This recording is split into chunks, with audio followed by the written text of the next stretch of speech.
Okay, so today I'm going to be telling you guys my top 8 lost creepypasta episodes. These are, in my opinion, the worst. And they're the worst because either I can't get into the story or the topics are just so grotesque, if you understand what I'm saying, that I wouldn't consider reading them again. But a little disclaimer here before we begin. These are my opinions. While I may not like these stories or be very fond of them, you might be, and that is okay. We're all entitled to different opinions, different ways of thinking. We all like different things, and that is okay. Another little disclaimer here and a little trigger warning, if you will. There are mentions of death and suicide and kidnapping within this video. If these make you uncomfortable, please don't watch this video. I do have more than this video on my channel, and yeah. So with that out of the way, let's jump right into this. So let's just start ranking by saying that I feel these are the worst and the best of the worst. So number 1 is going to be the worst, and number 8 is going to be the best of the worst. I know that is a weird way to rank them, but while I read these, I felt this was the way I should rank them. If you don't like that, I'm sorry, but that's just how I'm doing this. So with that, let's get straight into number 1. So let's start off with number 1. Number 1 is Red Mist or Squidward Suicide. So this is a lost episode creepypasta that was supposedly aired for season 4 SpongeBob. The episode is about an anthropomorphic octopus character supposedly killing himself. The story is told by an intern at Nickelodeon, with the show's production team revealing what was supposed to premiere on that episode of the 4th season. But the footage progressively gets worse, and the animators and editors become horrified by violent imageries and ghostly sounds that weren't authorized to be included. The story was posted by an anonymous user on a 7chan paranormal forum. So the user describes how, while being an intern at Nickelodeon, he and a few others were requested to watch a copy of the episode Fear of the Krabby Patty, instead titled Squidward Suicide. But thinking nothing of this episode, being some morbid joke amongst the animators, they decided to continue watching it. So the episode begins with the title card, Squidward Suicide, before the camera pans into Squidward's room while he's playing the clarinet horribly. He soon gets interrupted by SpongeBob and Patrick laughing outside his house. Squidward aggressively tells them to both be quiet as he is practicing for a concert. Sadly, it goes wrong for him. However, as the crowd boos for his horrendous performance, they all seem to have red eyes that of a fish in real life, including SpongeBob and Patrick. The camera cuts to Squidward upset and embarrassed in his room, sobbing, with his head on his knees, although the crying didn't sound like Squidward, but instead sounded like a more genuine to an actual person. The scene continues for a while until Squidward reveals his face to the camera. Squidward had the same eyes as the crowd before, the realistic eyes, but with blood dripping down while he was crying, and increasing the volume of the background. Once the crying had stopped, a deep voice off screen was shouting, "Do it." As the camera panned away,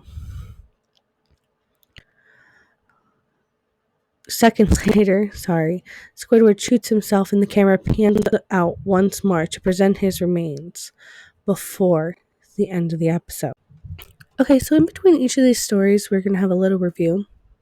Now, while writing the script for this, when I read these for the first time, I could not figure out how to word my disappointment in this story. For the fact it's a personal opinion, of which you don't have to agree with, but I don't I don't think suicide should be a topic of any story to get scares, to get reactions, because it's reactions in a bad way. And I don't know if people understand what I'm saying. Like, it's a very real subject, it's a very real topic that should have awareness brought to it. But for this one, do they go about it in the wrong way? Probably not. But for me, it is. I don't sit well with these stories. Stories like this, anything with this topic, I don't sit well with it. That's just my opinion. But if you were to bring awareness to the situation, okay. Some things I feel like they glorify this subject, and I'm trying to get around saying it as much as possible. But what reminded me, something brought back an episode of SpongeBob to me in this story. Now, this was written way before this episode took place, so that means they had to have taken some inspiration, or someone was sick enough to put this kind of joke in. But it's season 8, the Are You Happy Now episode from SpongeBob, where there is a suicide joke where Squidward is going to hang up a clam, but it looks like he's going to kill himself. There's also a scene where he sticks his head in an oven. Also, again, looks like he's going to off himself. But he is taking food out of the oven, brownies, and I think they burned. Stuff like that, I feel, was glorifying it or making a joke out of it, which it's no laughing matter. It's a very touchy subject for almost everyone. And you don't have to agree with my opinion. That is A-okay with me. This one is mine. I don't agree with it. I don't feel this should be brought up. Unless it is to bring awareness to the very real situation that comes with that. But for this story, do I think they went about it in the wrong way? Possibly. Is it just a lost episode and just a story? Yes.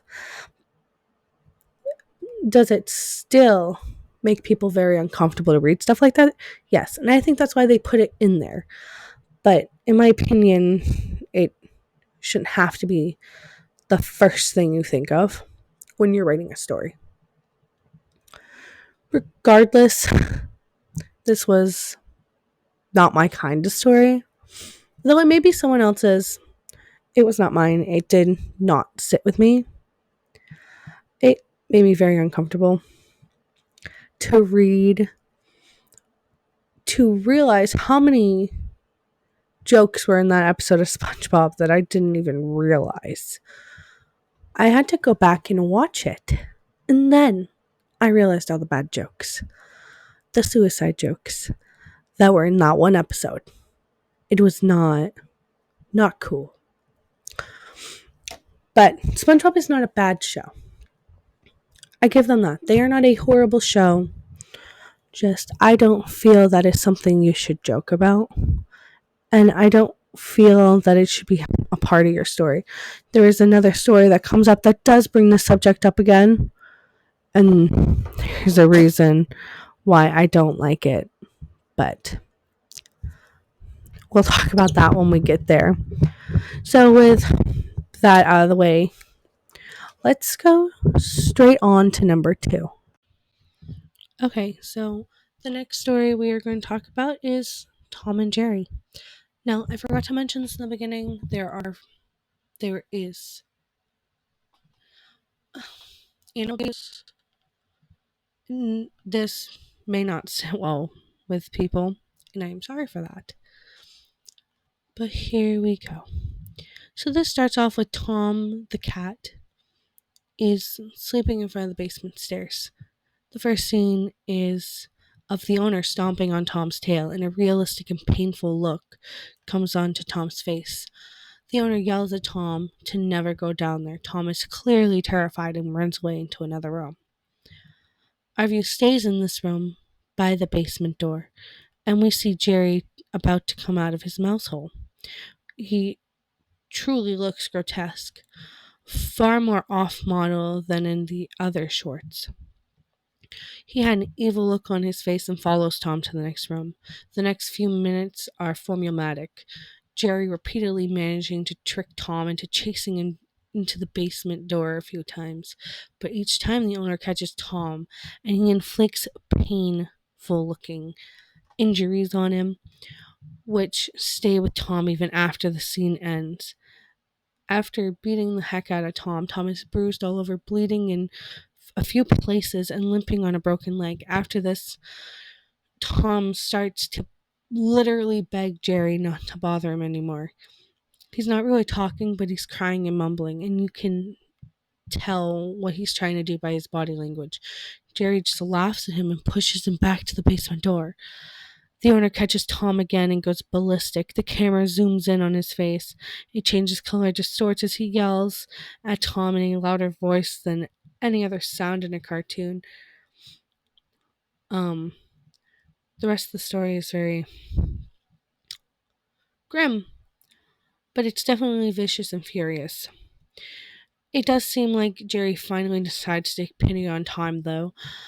Jerry picks up a knife that was lying around on the floor and stabs the owner in the leg, quite graphically. Tom opens the basement door and they carry the owner downstairs, the basement stairs. There are dozens of bodies down there decaying and showing signs of violent death. Tom and Jerry shake hands and it seems as if they triumphed over the serial killer, but Jerry gets an evil look and in a ghostly voice looks at Tom and says, "Don't you believe it?" Jerry stabs Tom, killing him, and throws his body into the pile. The last shot is Jerry putting up a for sale sign on the yard, laughing and clearly planning to do this all over again. Alright, let's start this one with. After reading that, I'm not sure what feelings I'm feeling on that. I'm conflicted on why they decided to write it like that. It is. I don't know how to word this. It has some cliches, like where someone is being treated very unfairly and then someone takes pity on them. Whether it be people or animals, it's still more sad than scary. This one didn't leave me scared, and with the twist at the end, that one it was weird. Weird in a bad way, obviously, but this one made me uncomfortable for almost the same reason as Red Mist did. I don't find it okay mistreating animals. Um, though it's just a cartoon and it's just a creepypasta based off a cartoon, it is very sad nonetheless. But I don't really have much to say on this one other than I'm not okay with that. Um, to why Jerry killed Tom, I don't know. You wouldn't think he would have. But I mean, kill the witness, right? Can't have a witness. But Tom's a cat. Nonetheless, this one was just quite grotesque. Not okay, but you know, it was okay to read through one time. Definitely not a story I'd go back to. Now, many people can agree with me on this one. Everyone has experienced a few bad moments in their childhood that they wish they forget. And with this, I'm talking about the Teletubbies. This one is just on here for it's very stupid and it's bad. So, everyone has grown up watching Teletubbies. At least a few of us in our life. I grew up watching Teletubbies. So, on one particular day, it was raining. I was walking down the street to see pedestrians taking shelter under a bus stop and in big coats, holding an umbrella. I myself was holding one, frustrated by the countless strong winds blowing back. I was strolling down the street, looking for the nearest shop, and I went in to this one. I wanted to get home quickly since the weather was bad. As I was bagging some goods, I turned my head to a table covered in old stuff. Taking a closer look, I could see a box filled with VHS tapes, lined up on their sides. Most of them were rather old children's shows, such as Bob the Builder, Thomas and Friends. None of them looked pirated. To be honest, one video was labeled Teletubbies Banned Episode. Now, I know I'm too old to be interested, but for some strange reason, I had the urge to buy it. I picked up the case and looked at it. It made me jump slightly. I saw the image of a bear, as previously mentioned. Was not previously mentioned. Sorry. So many things had gone in my head. Horrible things. Things I could never get myself to say. These thoughts really made me shaky and nauseous. Despite my feelings, I gave the cashier the money, put it in my bag with all my other things, and when I looked back, the cashier just smiled at me. Not "have a nice day," not a short smile, but more of a "I'm glad you bought it" smile. I didn't smile back, I just walked away and got into my car. As I drove home, all I could think about was that bear. So, I pulled out the tape on its side, sorted my food out. Once I was finished, there was just one thing to do. I had to watch the tape. I set up my old VHS record player. This time, I noticed the features that I had previously gave no attention to.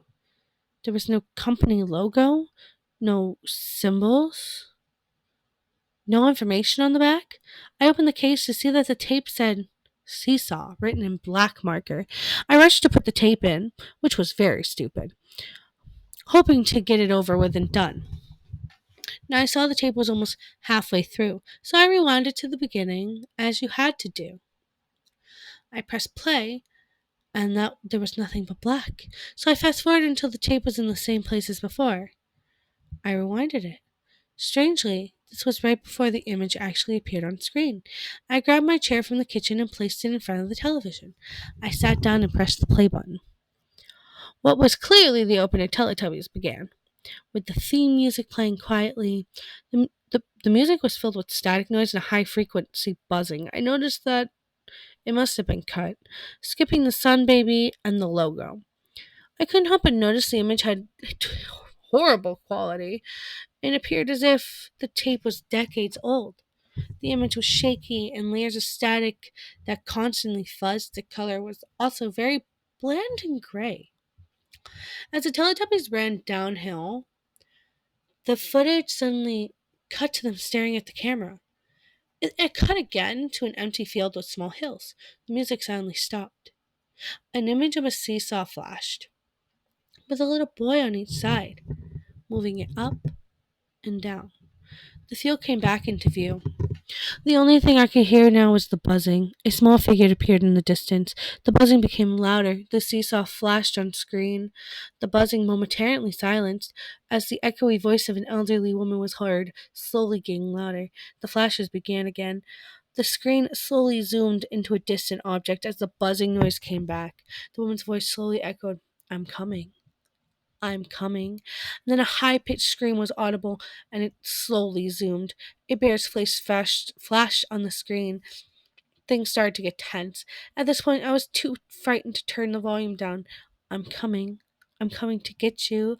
I looked behind me and the screeching got louder. More static could be heard. Random images of kids flashed on the screen every second. The camera finally zoomed in until a figure filled the screen. "I am the bear, and I am coming."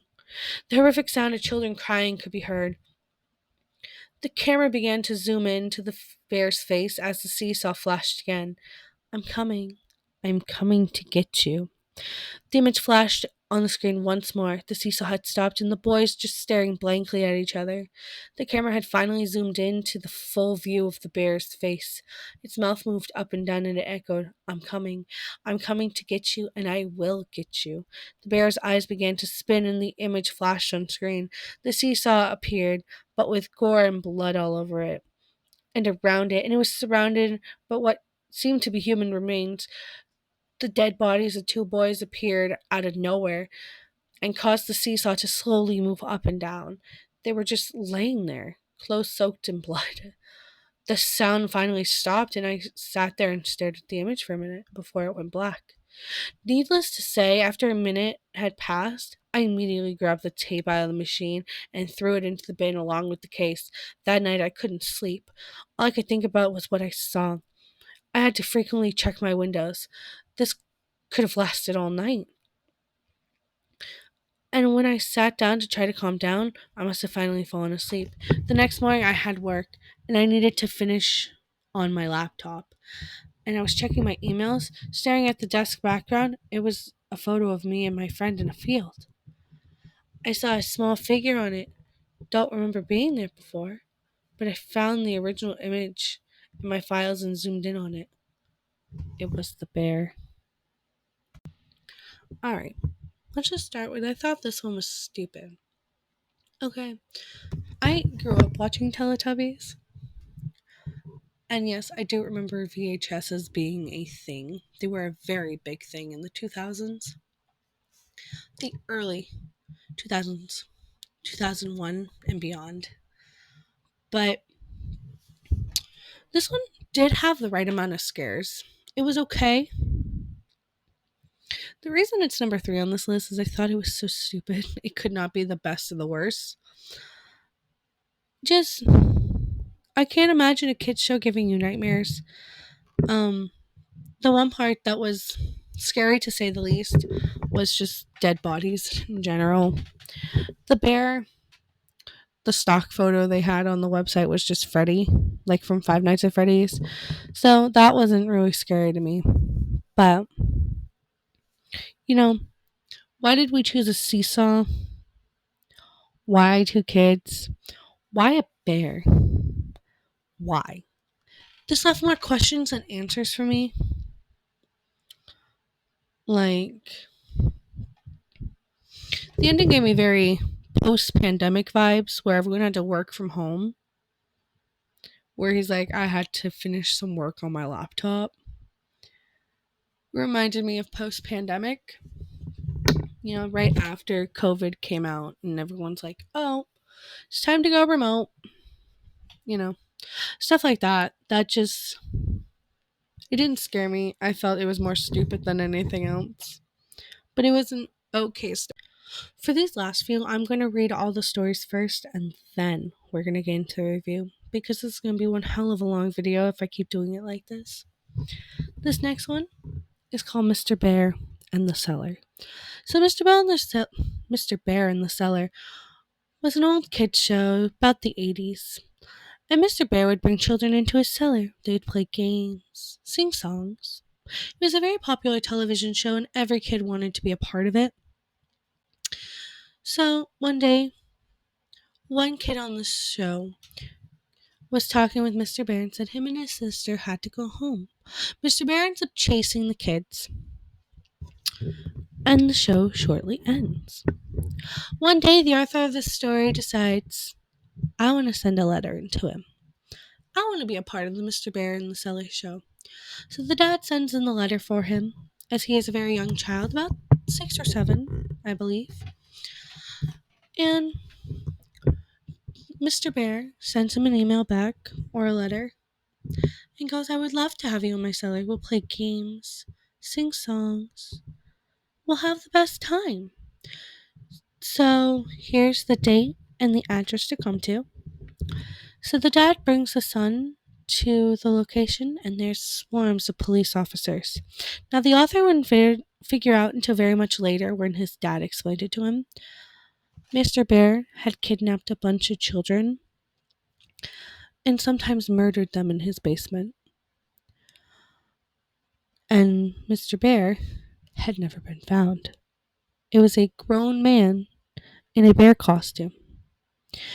As people had expected, because it is not real, as you would put it, because you can't have a talking bear.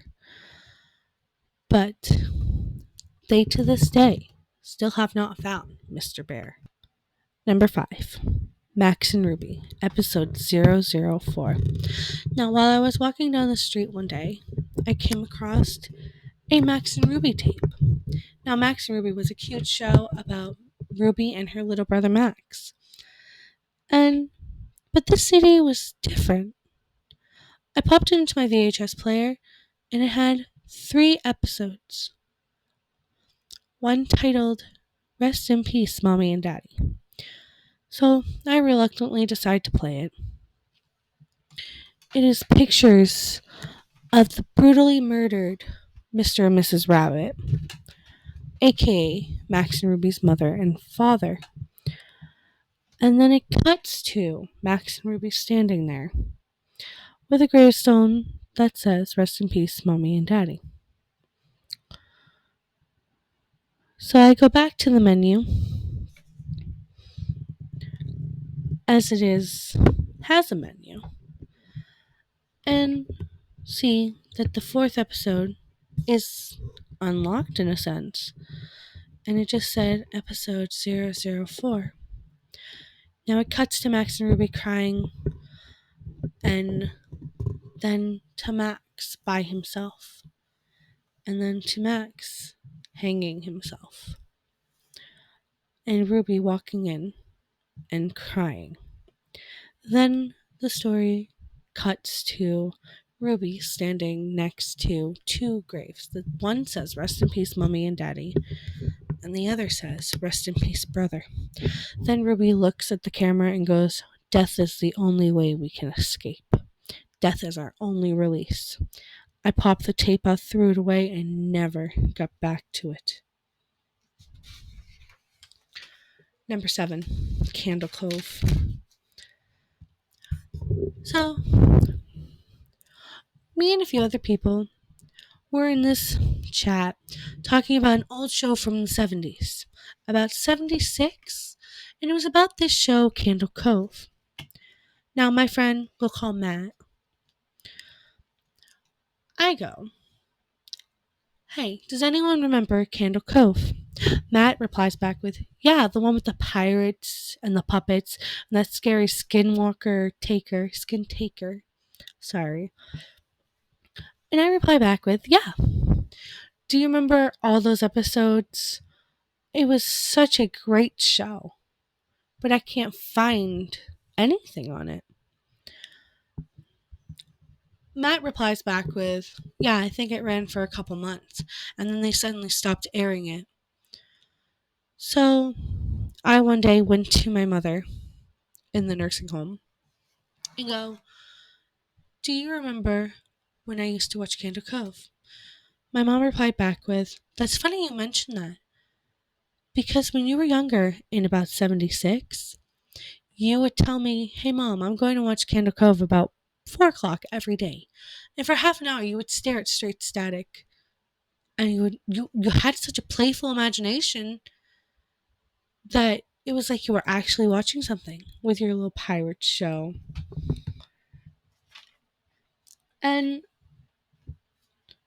But I never saw it. You stared at blank static. And then Matt replies back with, So if the show never existed, how do we all remember? And it is still not known. For this last story, number 8, is called Turn the Crank. Now, we all have shows we're not allowed to watch. For me, my mom would never let me watch Adult Swim. So, my parents are divorced. So, when I would stay with my dad, he would let me watch whatever I wanted. So one night, when I was with my father, I decided to watch Adult Swim. And it was like this new movie was playing. My dad had quickly fallen asleep. But it was so weird. It turns on. I was so excited for a new movie. And this very pale woman is on screen. She almost looked like a light switch. In a sense. But when it zoomed out, she was a light switch. And then it turned to a creepy Santa with a box saying, Turn the crank. And he kept screaming it and screaming it, and sounds of glass shattering everywhere were seen and heard. It was so scary that me and my siblings screamed, waking up my dad. He changed the channel and then quickly flipped back. He had accidentally changed the channel once we had jump scared him awake, but it was a channel for a satellite service we didn't even have. It said, if you want to purchase this channel, go to your cable provider or reset your cable box. If problems proceed, please call the company. We were watching it on a channel service we didn't have. Okay, so for these last few, let's start with Mr. Bear. That's the one we read first. So, this is a pretty uncomfortable story. I don't know if I got every single detail in there, for it was very hard to find all the details. But this was very weird nonetheless. It made me slightly uncomfortable that a grown man was taking kids into a cellar. Like, what the hell? Where were the kids' parents? Was there a rule like, hey, parents not down here? No parents down here. Like, what the hell? And being kidnapped by a bear, it's pretty scary. I don't really have much to say on this one either. Minus that's pretty weird obsession. For my next one, let's talk about Candle Cove. As everyone knows, this is my favorite one. It's not the best creepypasta I've ever read, but this is my favorite. For the fact that it is kind of like a psychological horror. It's almost like the Mandela effect. The Mandela effect is where people remember something one way, but it did happen a totally different way that no one seems to remember. And that is why it's my favorite. I kind of like the psychological fear behind it. Like, you remember something one way so vivid, and then someone else tells you that really didn't happen. This is what happened. Like, everyone has experienced the Mandela effect at least once in their life. With that one, there's not really much to say. I don't really have anything bad to say about it. Maybe there could have been more scares, but I have also read this one before. So, you know, not very much to say about it. And number 8, the worst of the best. Turn the Crank. Now, this one I didn't find scary. None of it was really scary to me. P.S. He's such a great dad. Like, why would you fall asleep while your kids are there? Especially while they're not supposed to be watching Adult Swim. But come on, really? Santa? I didn't really find it scary. I found it stupid, and I found it kind of humorous. So, that is my top 8 creepypastas. I do hope you enjoyed this episode or video. If you will, if you like this, please like the video and subscribe and hit the notification bell so you don't miss any more videos like this. And yeah, I will see you all in the next video. Bye!